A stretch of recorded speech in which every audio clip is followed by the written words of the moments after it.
अस्सलाम वालेकुम, क्या हाल है दोस्तों? ठीक हो? खरीदते हैं अलामा शोस्ता बलोची और उर्दू में आप लोगों को बताने वाला हूँ कि व्हाट्सएप का जो ग्रुप लोगों को हम सेंड कर देते हैं उनसे फिर बनते नहीं हैं। अभी मैं लिंक आपके सामने निकालता हूँ। यह भी लिंक है, इसको मैंने ओके किया है और यहाँ पे कॉपी होता है, मैं कॉपी किया है। तो इसके बाद मेरा कॉपी हो चुकी है। अभी मैं नीचे जाके इधर मैं सेंड करता हूँ तमाम ग्रुप को ऑनलाइन आने की वजह से आपको भी नज़र आए, हमें भी नज़र आए। अभी ये नहीं, अभी लिंक तो पूरा है नहीं। अभी किसी को सेंड किस तरीके से करना है, इस तरीके से करना है, इसको जोर देना है।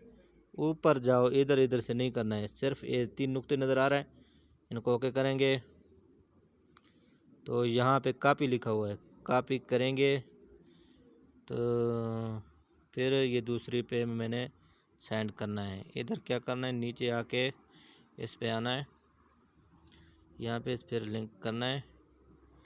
देखो फिर ये बन गया। अभी मैं इसको सेंड करता हूँ ऑनलाइन आने से। देखो ये इस पे भी चला गया। इसी तरीके से आप दूसरे को, दोस्त को भी सेंड कर सकते हो, ठीक है ना। इसलिए आप लोग आगे से सेंड नहीं कर पा रहा था कि कैसे करेंगे। ठीक है, अगले वीडियो में अल्लाह हाफिज़।